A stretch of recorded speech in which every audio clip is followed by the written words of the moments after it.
TV Imaculada, o Evangelho em primeiro lugar.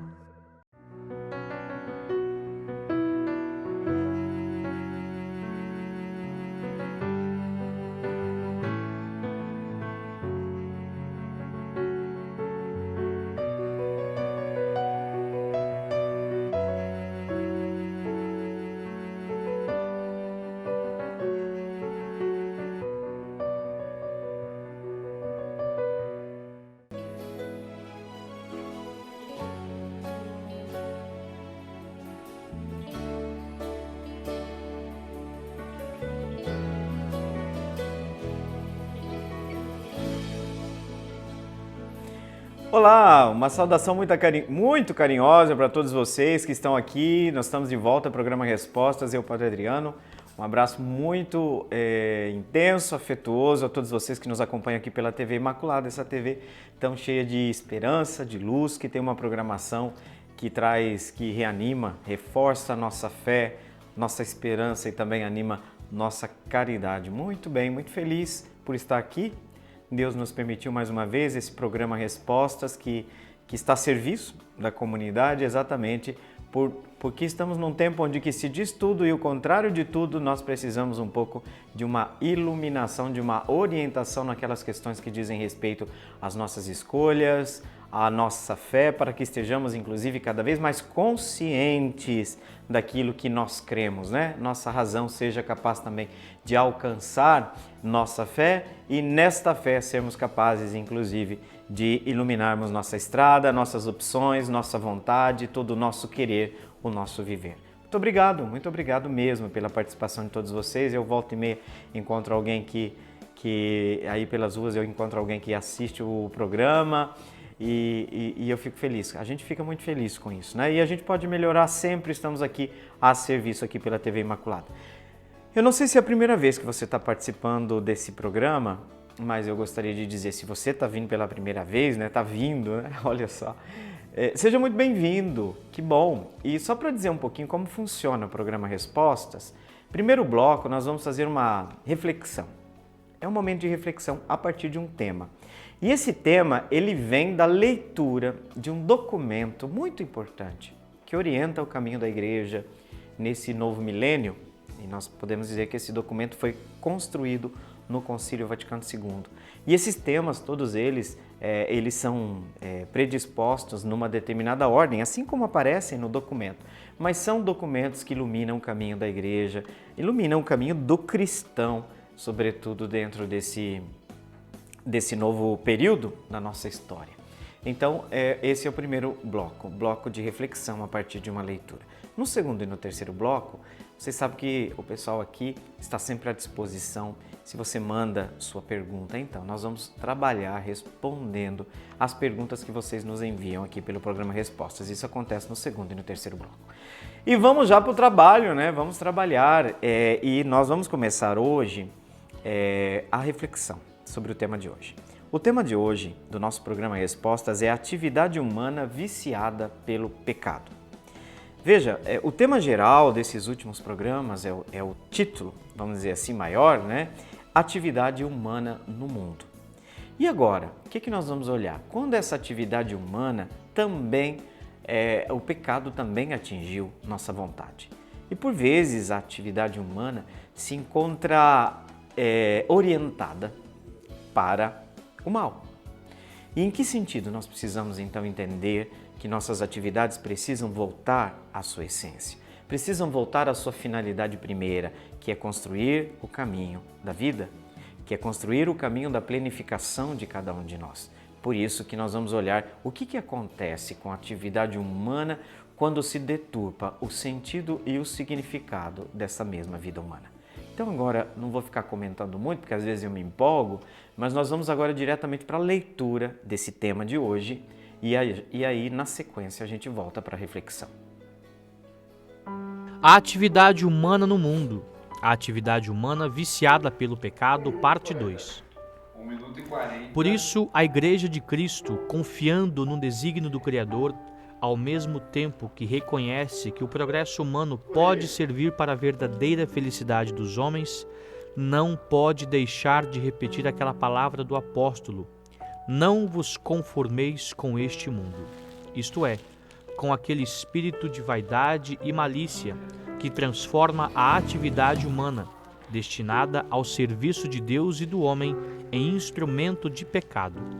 E se alguém quer saber de que maneira se pode superar esta situação miserável, os cristãos professam que todas as atividades humanas, constantemente ameaçadas pela soberba e o amor próprio desordenado, devem ser purificadas e levadas à perfeição pela cruz e ressurreição de Cristo. Porque remido por Cristo e tornado nova criatura no Espírito Santo, o homem pode e deve amar até as coisas criadas por Deus, pois recebeu-as de Deus e as considera e as respeita como vindas da mão do Senhor, dando por elas graças ao benfeitor e usando e aproveitando as criaturas em pobreza e liberdade de espírito, é introduzido no verdadeiro senhorio no mundo, como quem nada tem e tudo possui. Todas as coisas são vossas, mas vós sois de Cristo e Cristo é de Deus. Gaudium et Spes. Eu sempre digo que é importante a gente ouvir a voz da igreja, sobretudo quando se trata da sua fonte. E aqui a gente faz questão aqui no programa Respostas de levar vocês a ter contato com o texto do Concílio Vaticano II. É uma coisa, inclusive, que a gente diz no curso de teologia, que o que a gente faz normalmente nas redes sociais? Alguém interpretou o texto e está vendendo o seu peixe junto. É isso que acontece nas redes sociais. Alguém pegou esse texto, interpretou, puxando a sardinha para a sua mentalidade, para a sua linha. Não que nós possamos dizer que existe uma leitura completamente imparcial, porque nossa reflexão é também fruto do nosso modo de pensar e do nosso modo de estruturar o mundo. Por isso que é muito importante a gente ir à fonte. Eu falo sempre para as pessoas, procurem a fonte. Tem tal notícia? Vai na fonte, né? Por quê? Porque as pessoas hoje em dia, elas estão utilizando das informações, primeiro, para passar só aquilo que interessa. Segundo, há uma leitura enviesada. Toda leitura, digamos assim, apologética, no fundo é assim, eu já tenho a premissa pronta, eu já tenho a resposta pronta, então eu tenho que induzir você a... É isso, eu tenho que induzir você a concluir comigo, né? Então, por isso que é importante a gente conhecer os textos, né? Que maravilha, que fonte inesgotável de vida, de esperança para nós. Primeiro, a igreja confia no desígnio do Criador, ao mesmo tempo que reconhece que o progresso humano, gente, pode servir para a felicidade dos seres humanos. Então não é aquela visão, o Concílio Vaticano II, não é aquela visão de igreja que é maniqueísta. O mundo não presta, nada no mundo presta e nós somos os bons, nós somos os salvos, né? Nós somos a Arca de Noé, os escolhidos, né? Essa síndrome do escolhido, isso é uma falsidade, essa é uma leitura falsa da realidade. Porque o Concílio Vaticano II, olha, vamos olhar o tempo presente, mas com um óculos, com um filtro. Qual é esse filtro? Porque nós vamos encontrar luzes, mas também sombras. Veja, uma leitura muito mais equilibrada. Tem muita coisa bonita acontecendo, a técnica. Não podemos deixar de reconhecer que existem muitos avanços. Tem muitos de nós que estamos vivos graças à ciência, à técnica, determinadas medicinas, grandes descobertas. Então, nós confiamos no desígnio do Criador e nós entendemos que o desenvolvimento, que o progresso ordenado das coisas, a partir de métodos científicos justos, pode alcançar a felicidade dos homens. Porém, é verdade que o apóstolo diz, o texto vai falar para nós, não vos conformeis com este mundo. O que significa? O que é esse mundo aqui? Qual é a acepção de mundo? O próprio texto vai explicar. Mundo aqui é aquilo que no mundo é o espírito da vaidade e da malícia que transforma a atividade humana destinada a serviço do ser humano e de Deus como instrumento do pecado. A nossa atividade pode ser para construir vida, para construir justiça, para construir dignidade, mas nossa ação também pode destruir. Vamos olhar a ação, a intervenção do ser humano na natureza? Nós estamos cuidando da natureza? Quantos rios, Todos os rios do nosso estado são todos poluídos? Quantos? Quantos por cento? A intervenção humana degrada quando o egoísmo e a ganância estão em primeiro lugar. É isso, gente, não precisa nem ir longe. Não estou falando nem lá da China, estou falando aqui.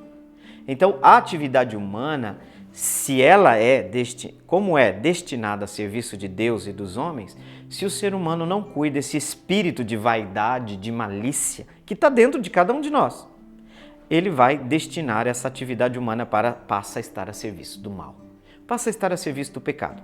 E olha só, outra coisa muito bonita que o texto vai dizer, se alguém que quer saber de que maneira se pode superar essa situação miserável, né? Olha só, os cristãos professam que todas as atividades humanas, que são constantemente ameaçadas pela soberba, pelo amor próprio desordenado, esse é o termo que usa aqui, né? O amor próprio desordenado, devem sempre ser purificadas e levadas à perfeição, sobretudo a partir do mistério pascal, da cruz e ressurreição de Cristo. Então também a ação humana, se o fruto dessa ação humana é produção de morte, esse caminho precisa ser mudado. Esse caminho precisa passar por uma transformação.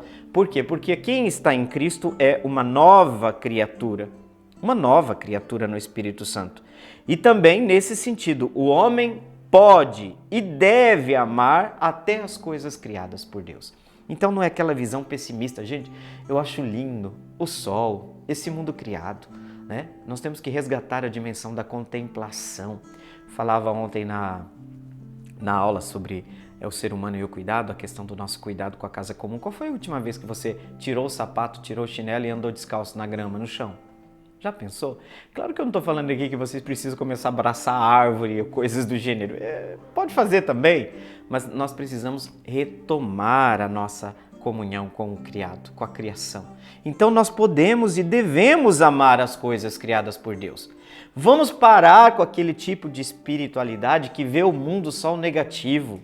Parece que o inferno já está aqui no mundo. Sim, de certa forma pode estar, mas não é isso. As coisas criadas por Deus podem ser amadas. Isso não entra em contradição com o nosso amor a Deus e as coisas espirituais. Uma certa pseudo-espiritualidade cristã, pessimista, incapaz de ver as obras de Deus, centrada só na ideia de pecado, tem que ser superada no nosso meio. Tem gente que vê Satanás em tudo. Aí tem que se perguntar se não é o óculos que está usando. Poxa vida, não tem nada de bom nesse mundo. Mas esse mundo foi criação de Deus. Então a gente tem que amar também as coisas criadas por Deus. Porque nós recebemos como dom de Deus, né? E a gente respeita essas coisas como oriundas, vindas das mãos de Deus.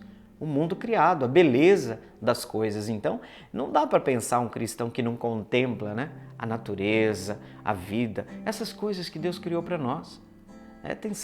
Tem gente que parece que vive com um limão azedo na boca, meu Deus do céu, que nada tá bom, nada tá certo. Pelo amor de Deus, que visão cristã é essa? Isso não é cristão. Eis que faço nova todas as coisas. Então, o mistério pascal traz a luz, né?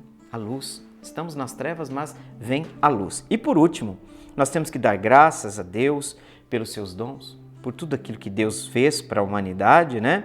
E nós podemos então acolher as coisas criadas como dom de Deus. Então, o documento está falando uma coisa muito importante. A atividade humana pode se desviar do seu destino, que é estar a serviço do homem e de Deus, né?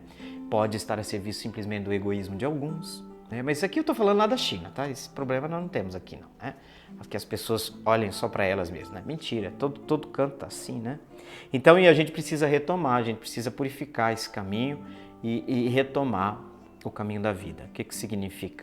Contemplar as maravilhas de Deus, amar a obra da criação e dar continuidade com nossa atividade a esta obra de serviço à humanidade. Muito bem, nós chegamos ao final então desse primeiro bloco de reflexão sobre a atividade humana já viciada, infelizmente, pela ganância, pelo egoísmo, pelo pecado. E nós vamos então para o nosso intervalo, mas nós já vamos voltar exatamente com as perguntas que vocês nos enviaram e pode inclusive estar enviando. Você sabe que o número do telefone está aí, está à disposição de vocês na tela E aí, a equipe aqui já está atenta, tá? No WhatsApp, você pode escrever também, mandar áudio, como vocês preferirem, ou chamar no telefone mesmo. Tá bom, gente? Já voltamos.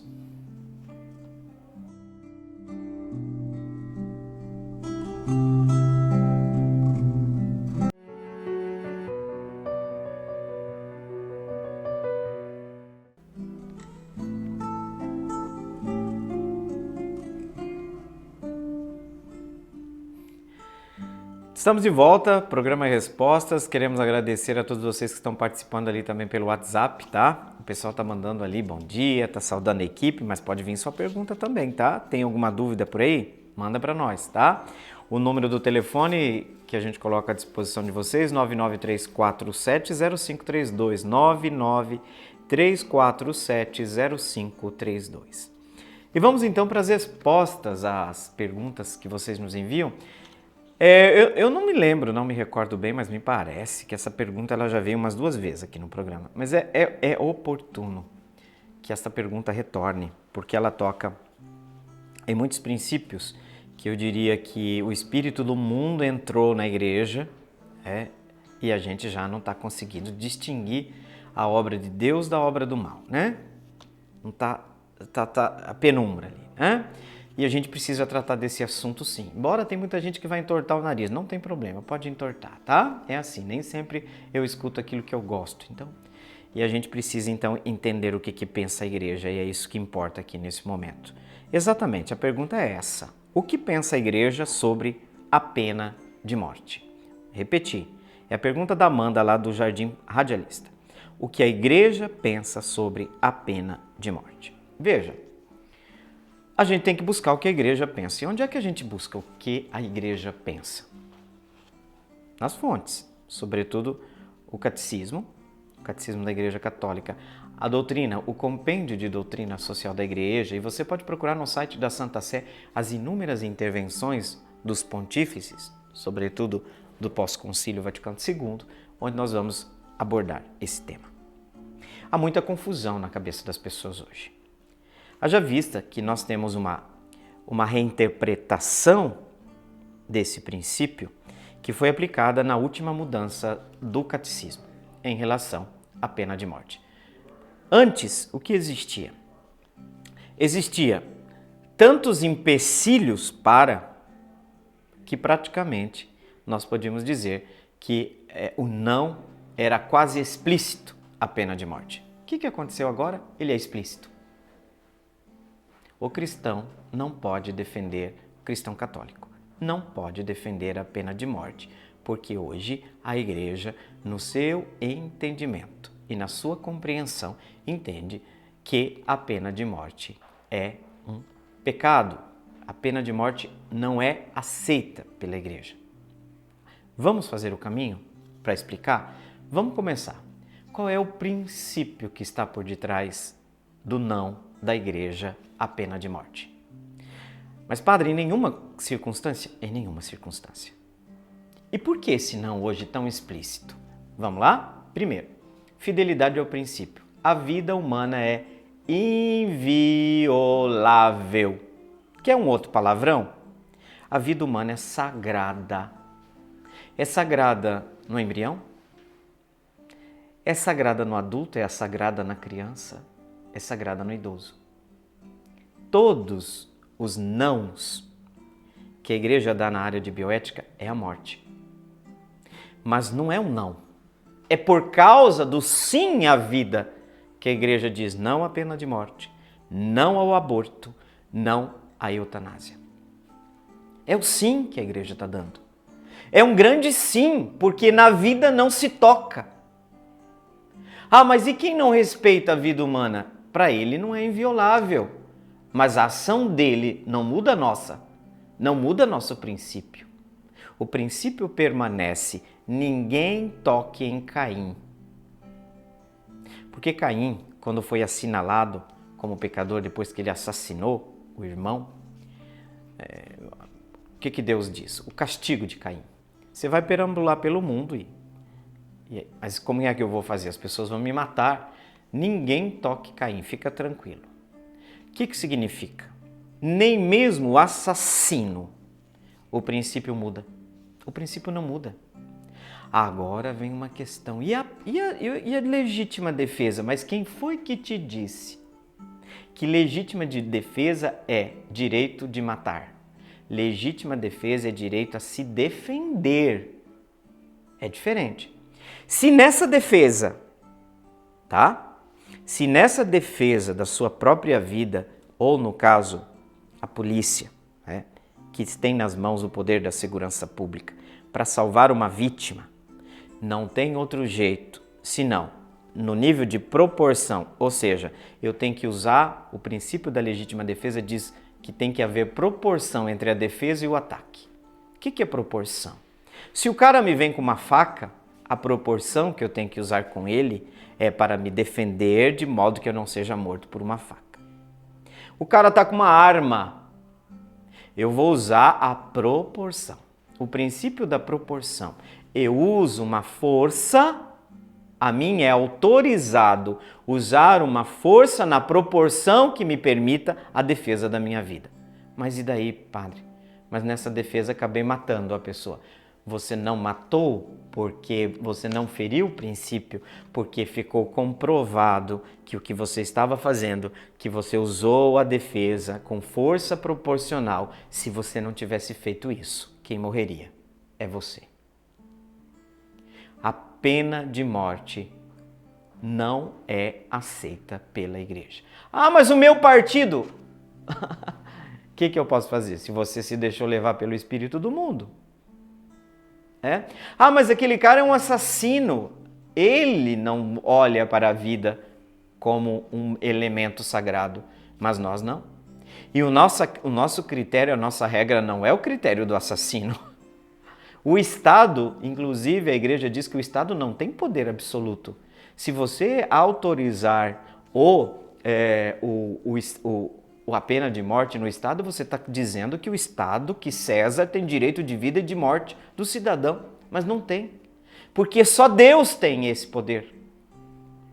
Então tem muita gente que está se vendendo para as ideologias políticas. É isso, é venda.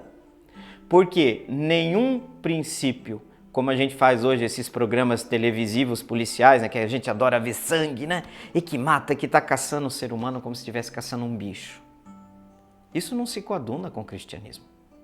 Até para com os condenados, nós temos que lembrar que ali tem uma pessoa humana. E se ele não se lembra, nós temos que lembrar.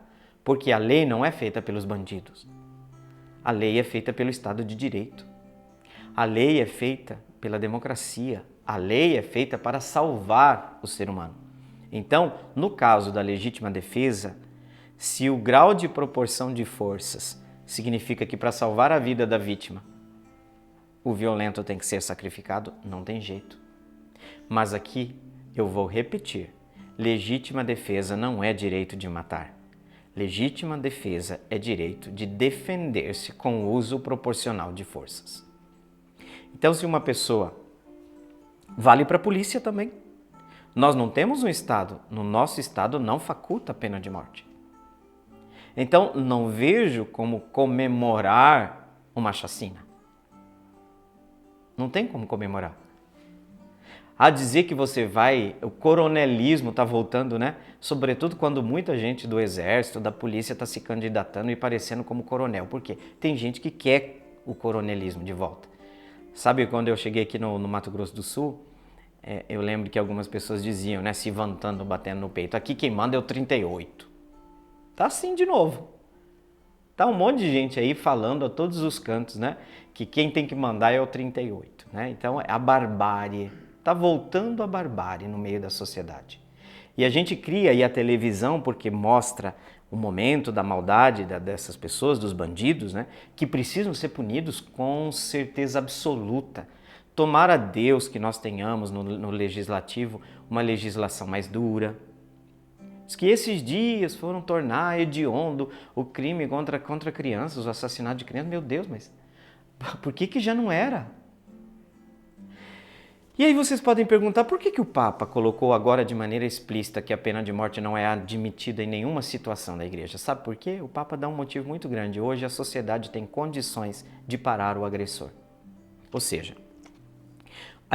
A sociedade tem condições hoje de dizer, de prender uma pessoa de modo que ela fique isolada do convívio social e não possa oferecer perigo para o convívio social.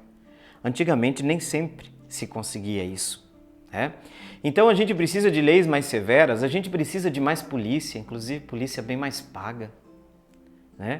Eu tenho o maior carinho, o maior respeito do mundo pela polícia. Eu falo assim que toda vez que na luta contra a bandidagem, quando cai um policial, nós temos que fazer honra de Estado. Mas o que está acontecendo por aí é o mau uso é o policialismo. Que é outra coisa, é ideologia. A polícia, o foco da polícia é defender a vida. Esse é o foco. Mas a gente sabe que lidar com pessoas que vêm, a polícia é recebida com tiros, vocês querem o quê? Pessoal que gosta de ironizar as coisas, né? Que vai com uma florzinha? Não, a polícia tem o material, a arma, competência, inclusive, para saber lidar com determinadas situações. Como é que você vai matar uma pessoa que está desarmada? Você ultrapassou todos os princípios possíveis. E tem bandido na polícia também, gente. Tem bandido até na igreja. Tem padre pedófilo. Tem policial bandido. Então vocês me desculpem de criar em torno de uma revolta contra a violência justificar uma outra violência. Para com isso. Vamos parar com esse coronelismo. Vamos parar com isso. Porque a gente está criando uma espiral que depois não tem domínio. E não é todo mundo que pode se defender. Não é todo mundo que pode comprar uma arma. Tem gente hoje que está contando as moedas para ir lá comprar arroz e feijão no mercado. Que palhaçada é essa? Vocês me perdoem, mas eu não suporto mais esse tipo de coisa. E vocês querem defender as ideias que vocês quiserem, defendam. Mas aqui vocês vão encontrar um que vai bater toda vez que vocês quiserem usar o cristianismo para justificar esse tipo de mentalidade. Não é cristã. Não é cristão. O pessoal fala, padre, por que você fica brigando nas redes sociais? Por que quando eu vou brigar nas redes sociais? Quando usa a fé para justificar, quando você usa Deus para justificar a violência, gente. Vocês ficaram loucos? Vocês estão loucos? Vamos voltar à sanidade. E a gente conhece policiais, as autoridades militares sensatas, pessoas extremamente sensatas, autoridades policiais da Polícia Civil, da Polícia Militar, que é gente, que é ser humano. Mas dentro da polícia tem também essa nova mentalidade, que não é nova, desse coronelismo insano, que quer usar a mesma lógica de bandido dentro da polícia. A polícia não usa a lógica de bandido. A polícia precisa conhecer a lógica do bandido para desarmá-lo. Então eu quero leis mais severas, eu quero que a gente pague até o fim, na cadeia, preso, mas o caminho da reconstrução da vida seja dado para todo mundo. E se o cara não tem condições, ele vai ficar lá. Acabou, ele oferece risco à sociedade. Então nós precisamos de leis mais severas. Vamos pelo caminho do Estado de Direito, gente. Vamos ouvir os advogados, vamos ouvir a lei, vamos ouvir com respeito à Constituição. A Constituição não está a serviço de governo A, de governo B, de interpretação de partido tal, de linha tal. Todos nós somos servidores da Constituição no Estado de Direito. Então a Constituição também não é igual à Bíblia, que a gente vai pegar dela o que convém. Não, nós temos que respeitar nossa Carta Magna. Então, gente, por favor, eu sei que às vezes eu me exalto um pouquinho mais, mas quando toca esse princípio, a igreja não aceita a pena de morte. Mas eu discordo. Tá bom, você está discordando, mas isso é o que pensa a igreja. A pergunta era essa. Eu só respondi aqui agora o que pensa a igreja. Eu não perguntei o que pensa político tal, político A, político Z. Vocês perguntaram aqui para mim, tá aqui, ó. Vocês querem que eu mostre? Não dá, né? Vai ficar pequena a imagem. Pois é. Tá perguntando aqui o que a igreja pensa sobre a pena de morte. É explícita hoje, a partir do princípio que não pode ser violado. A vida é inviolável. Inviolável. Até tô enrolando a língua aqui, né? A vida é inviolável. A vida é sagrada. Não toque em Caim. Tá? A morte não é justificada. O evangelho vai mais além. Se você já começou com cólera no seu coração, chamou seu irmão de patife de louco, porque a lei diz primeiro, não matarás, mas a morte pode começar já dentro do coração da gente. A gente já mata o outro dentro. É ali que começa esse ciclo de maldade. Vamos parar esta espiral de violência e precisamos nos desarmar, sobretudo, que a nossa polícia possa realmente atingir de maneira estratégica, também trabalhar, a polícia precisa trabalhar prevenção. Isso também é uma coisa que tem que ser falado, não dá tempo, chegou o final desse bloco, mas a gente tem que falar também nisso, tá? Gente, muito obrigado pela paciência de vocês, né? Estamos aí. Vamos para o intervalo agora, um intervalo breve, e a gente já vai voltar para dar continuidade ao programa. Até daqui a pouco.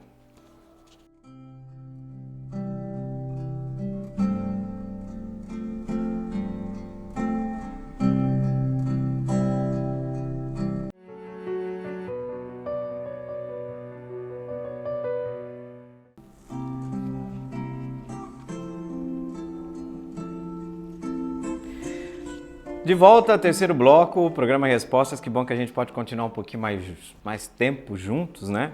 E depois de ter respondido essa pergunta sobre a pena de morte, o que a igreja pensa sobre a pena de morte, a gente está um pouquinho mais calmo. Tomei uma água com açúcar, tá? No intervalo.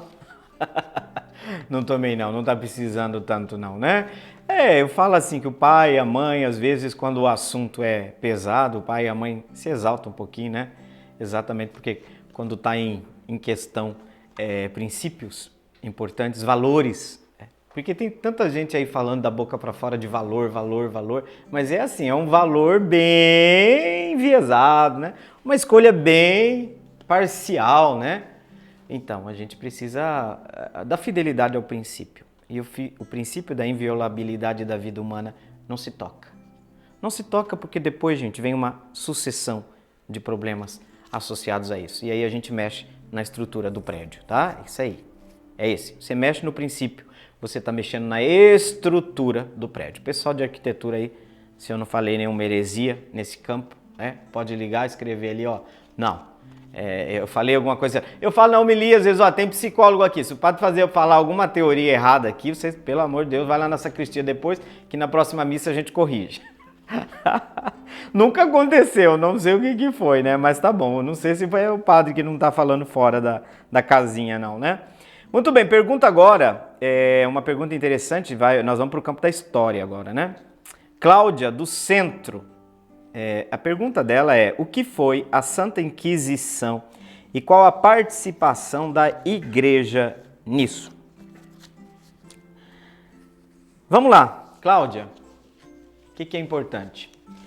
Antes de dar a resposta propriamente dita, a gente pode primeiro dizer que nós precisamos de uma ótica, de uma abordagem que seja capaz de respeitar a história, de respeitar o fato. Por quê? Porque no fato todo fato histórico é interpretado. E nas interpretações aparecem as tendências. A tendência de quem quer dizer assim, justificar tudo. Tá? Então, se você pega uma linha apologética, qual que é a tendência da apologética? A tendência é de, na premissa, já chegar à conclusão. Então, você vai buscar dentro da informação e do fato, não a fidelidade ao fato, mas elementos na complexidade daquele evento para justificar a tese. Qual que é a tese? A igreja não cometeu nenhum erro. Normal, tudo bom, tudo legal. Qual o outro extremo? O outro extremo é o processo de quem quer demonizar a igreja. Essa igreja, essa inquisição, são normalmente pessoas que não conhecem bem a história, sobretudo aqui história não é o meu campo, eu não sou formado. Vou dizer uma coisa aqui, eu não sou doutor em história. Eu tive a disciplina de história da igreja no meu curso de teologia, tá? Passou pela Inquisição, porque a história da igreja na teologia ela pega as fases, igreja, história antiga, história medieval, história moderna, depois vem para a última que nós chamamos de história contemporânea. Se um fato acontece hoje, tem tantas fakes, Vocês imaginem o que a gente não pode fazer com o fato histórico. Então, o que tem hoje? Tem uma ideologia do revisionismo. O que é a ideologia do revisionismo? A gente quer fazer com que o fato diga só o que a gente quer saber. Só o que a gente quer que ele diga. Então, hoje vocês vão encontrar gente que está fazendo, nossa, a canonização da igreja no período da Inquisição. Por quê? Porque a igreja não errou nada. Se a igreja não errou em nada, eu queria perguntar para vocês, por que no ano 2000, Papa João Paulo II pediu que cada cardeal fizesse um pedido público, na celebração penitencial na Basílica São Pedro, pedindo perdão pelos pecados dos membros da igreja? Você pede perdão por quê? Porque você não errou? E você sabe que tem muito cardeal e muito cristão que pegou e entortou o nariz assim, né? Onde já se viu? Porque a igreja é santa. Claro, na sua essência a igreja é santa, é uma comunidade de salvação. É a comunidade que tem Cristo presente e Cristo não se ausenta dela. Tem um Espírito. Mas ela é feita de homens. De porcaria, assim, igual eu que vocês estão vendo aí na TV. Então, e daí? Aí a gente pode ir agora desarmado para o evento. Eu não quero defender nem A e nem B, eu quero saber o que aconteceu. Essa honestidade intelectual, né? O professor Fábio é o coordenador do curso de História lá da UCDB. Essa honestidade com o fato, é isso que a gente quer, tá? E daí? E a Santa Inquisição? Foi tão santa assim? Não. Só que nós precisamos agora, o instrumental histórico, a exegese, a interpretação, não é nem exegese, mas a hermenêutica do evento histórico, a gente precisa saber que tem linhas, né? Linhas de análise histórica. E o que a gente pode dizer é que a igreja e o Estado, no contexto de então, tá? De modo geral, permitiam uma certa defesa das pessoas acusadas em relação aos delitos, e esses delitos eram o quê? Por vezes ataques à igreja, por vezes ataque ao Estado. Por quê? Porque é isso que a gente precisa lembrar. Eu vou até fazer o desenho aqui. Igreja e Estado estavam, ó.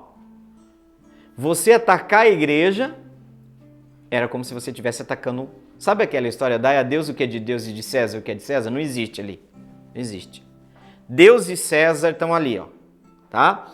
Então você não pode fazer uma acusação, uma heresia contra a fé era vista o quê? Também como um atentado contra o Estado. Então, esse contexto precisa ser analisado. E houve muitos erros por parte da igreja. Muita gente foi injustamente acusada, perseguida, né? E a gente não pode canonizar a Inquisição. Não dá. Faz a ginástica que você quiser, tá? Mas a gente percebe que em determinados momentos da história, os membros da igreja não souberam agir como cristãos. E se vocês não duvidarem muito, para muitas pessoas hoje a Inquisição voltaria, tá? Eu não estou falando muito não, estava discutindo semana passada. Tem gente que gostaria que voltasse a Inquisição, só que quem é que vai para a Inquisição? É igual a caça às bruxas. Tem gente na igreja que adora uma caça às bruxas, né? Por quê? Porque a gente tem que achar um grupo para condenar, um grupo para demonizar. Tá? O pessoal da estrita observância, os cátaros católicos de hoje, né? Tá cheio de cátaro católico hoje, né?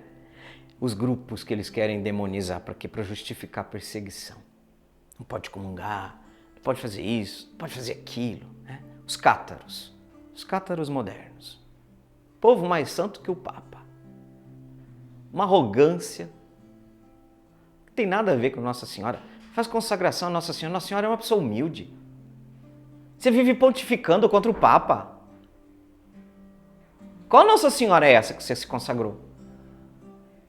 Não é a mesma que eu conheci. Não é a mesma que eu conheço pelos evangelhos. Não é a mesma que eu conheço pela tradição da igreja.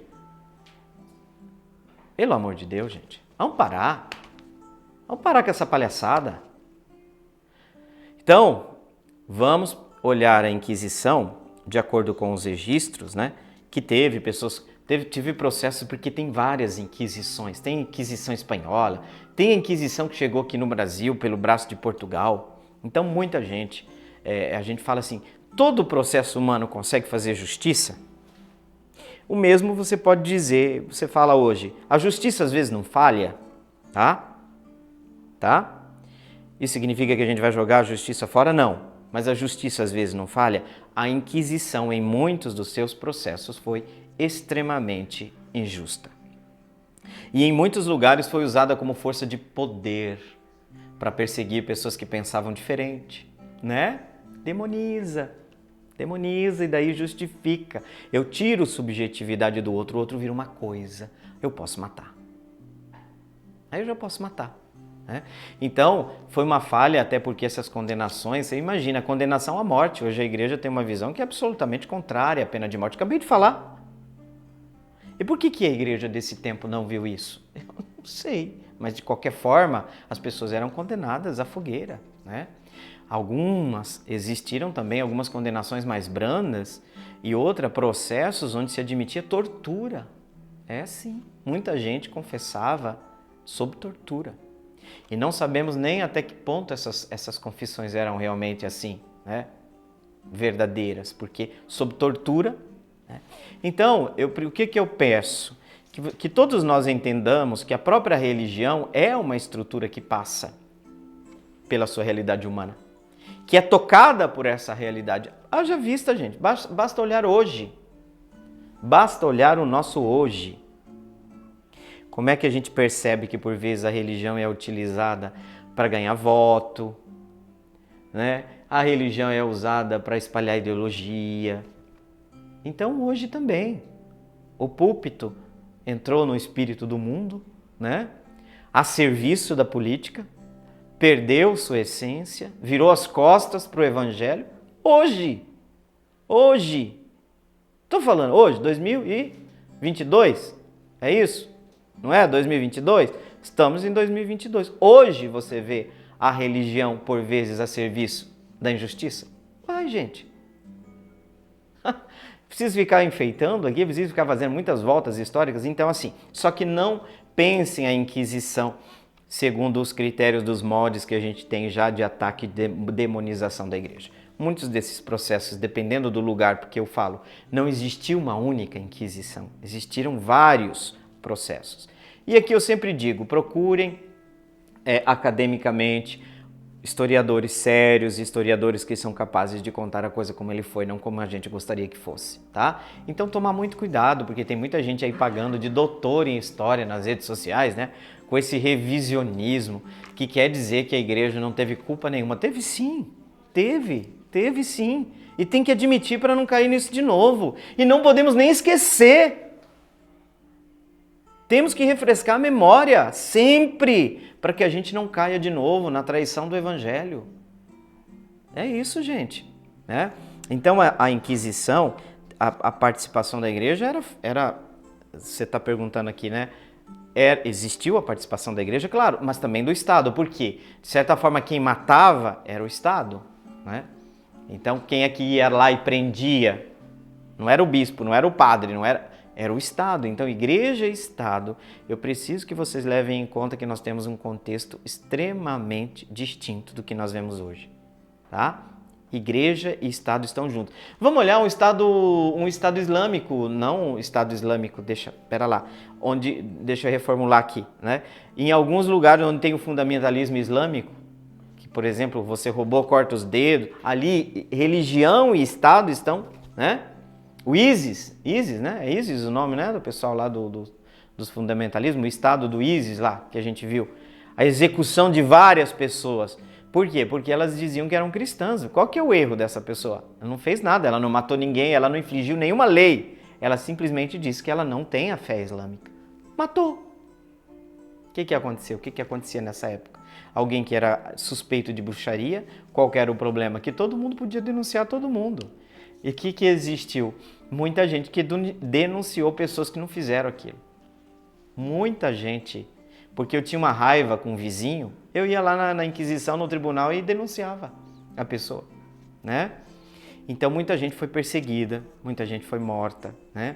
Não é, os números são inflados por vezes, não é uma coisa assim, não foi né?